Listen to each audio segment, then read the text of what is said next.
네, 안녕하십니까. 배동원 변호사입니다. 오늘 소개해드릴 사건은 최근에 많은 사건이죠. 보이스피싱 사건인데, 보이스피싱하고 개인의 채무가 어떻게 같이 문제가 돼서 사건이 되는지 소개를 한번 해드리려고 합니다. 예전에는 보이스피싱 사건이 굉장히 정형적이었죠. 부모님한테 전화해서 여기 응급실인데 자녀분이 다쳤다. 지금 병원비를 급히 보내줘야 된다. 뭐 이런 식으로 맨 처음에는 보이스피싱 범죄를 하다가 그 다음에는 경찰이나 검사를 사칭해서 당신의 통장이 계좌가 대포 통장이 연루가 됐다. 이런 식으로 운을 떼면서 전화를 끊지도 못하게 하면서 돈을 찾아오게 만들어서 뭐 금융감독위원회를 사칭하든지 이런 방식으로 많이 했죠. 최근에는 채무자들이 많은데 이 사람들이 이제 신용대출이 꽉 찼기 때문에 항상 그 대출이 어디서 더 될 수 있는지 찾아보고 있단 말이죠. 그래서 추가 대출 해주겠다는 데 있어서 전화를 하는데 금융기관이나 대부업체가 사실은 보이스피싱 조직인 거죠. 그 사람의 인적 사항을 이제 받는 거죠. 이제 그걸 이용해서 추가 대출을 받아서 보이스피싱 범죄자들이 다 가져가 버리고 인적 정보를 넘겨준 채무자는 추가 채무만 발생을 하는 거죠. 이런 범죄 유형도 있고 추가 대출을 해주겠다는 이유로 대신 뭐 신용 한도도 높이고 해야 되고 뭐 이렇게 저렇게 해줄 게 많다 그래놓고 그걸 빌미로 전달책, 무반책까지 일을 시키더라고요. 최근에 두 가지 사안에 대해서 이제 그 대응 방법을 알려드리면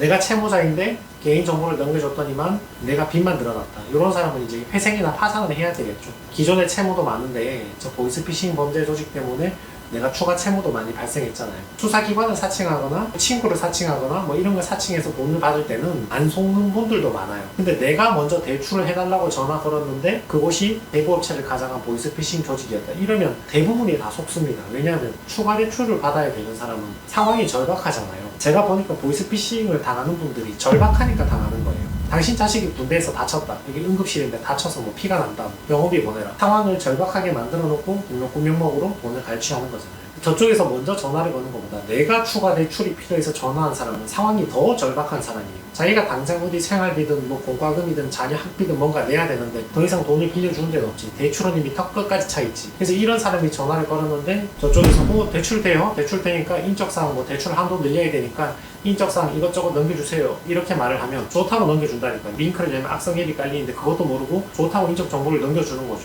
왜냐면 그 사람은 더 절박하니까. 그런 사람들은 속을 수밖에 없는 거죠. 채무자분들이 회생이나 파산 같은 거 의뢰하러 오셔가지고 내가 왜 이런 데 속았는지 모르겠다 자책하시는 분들이 있는데 저는 그렇게 생각합니다. 그 범죄에 속고 안 속고는 사람이 똑똑하고 안 똑똑하고의 문제가 아니라 절박함의 문제예요. 내가 지금 당장 돈이 없고 애들 학비든 생활비든 써야 될 돈은 당장 필요한데 내가 절박해서 먼저 전화한 사람은 속을 수밖에 없어요. 상황이. 자책하실 필요 없고 선생님이 어리석어서 그런 게 아니라 상황이 절박하다 보면 그런 사기에는 쉽게 속을 수밖에 없습니다. 이런 분들은 개인회생이나 파산을 통해서 기존에 있던 채무와 늘어난 채무를 전부 탕감을 받으셔야 돼요. 이런 회생이나 파산 사건에서는 포인트가 내가 몰랐다. 이게 실제로 내가 쓴 게 없다. 요거를 입증을 해야 돼요.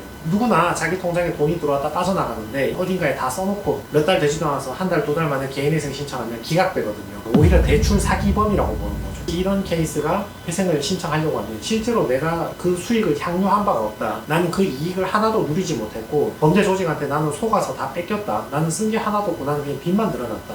요거를 입증을 해야 돼요. 내가 실제로 이익을 얻은 바가 없다는 걸 입증하면 이제 인용이 되는 거고 입증을 못하면 기각이 된다. 뭐 그렇게 보시면 돼요. 그 다음 사례는 아까 말씀드렸던 내가 운반체까지 하게 됐던 그런 사안인데 주로 여기를 찾아오실 때는 회생 파산을 하고 오는 게 아니라 수사기관에서 출석하라고 하니까 그때 온단 말이에요. 자기가 형사 피의자가 된 거죠. 이 사람은 당연히 무혐의를 받아야죠. 이런 분들은 사건의 포인트가 내가 몰랐다는 객관적 정황을 잘 드러내줘야 됩니다. 우리 보이스피싱 범죄가 최근에 많은데 대부분 운반책이나 전달책들이죠. 몸통은 잘 없습니다. 수사기관에서 출석하라는 전화를 받았다 왔는데 경찰에서도 수사 시작하자마자 바로 구속시키는 경우가 많거든요. 이 보이스피싱 범죄가 사회적으로 근절이 안 되니까 법원에서도 좀 그렇게 관용을 베풀어주지 않는 범죄입니다. 엄격하게 보기 때문에 수사 단계부터 구속되기 십상입니다. 내가 이 범죄를 몰랐다는 걸 입증을 해야 되죠. 예를 들면 ATM기에서 돈을 인출을 하든 아니면 은행 창구에 가서 내가 어떤 심부름을 하든 간에 내가 내 인적사항을 가린 적이 없다던가 실제로 주범이나 이런 사람 보면 모자 쓰고 가리고 이런 경우가 많거든요.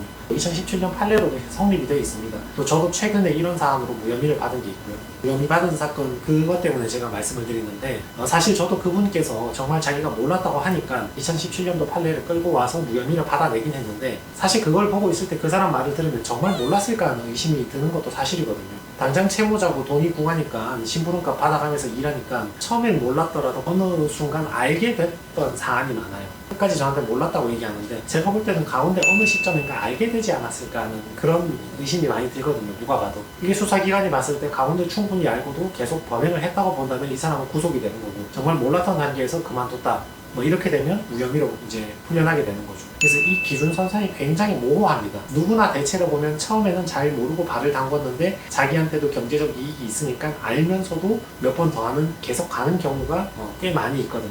요 가운데 내가 알게 됐을 때는 빨리 빠져나오셔야 되고요. 객관적으로 몰랐다는 정황을 잘 드러내 주셔야 됩니다. 그래야 무혐의가 나옵니다.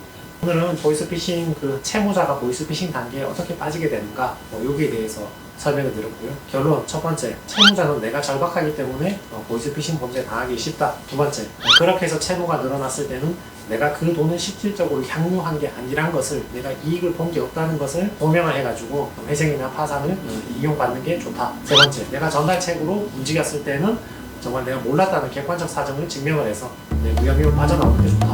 이 세 가지가 결론입니다. 다음번에도 또 다른 내용 정리해서 알려드리겠습니다.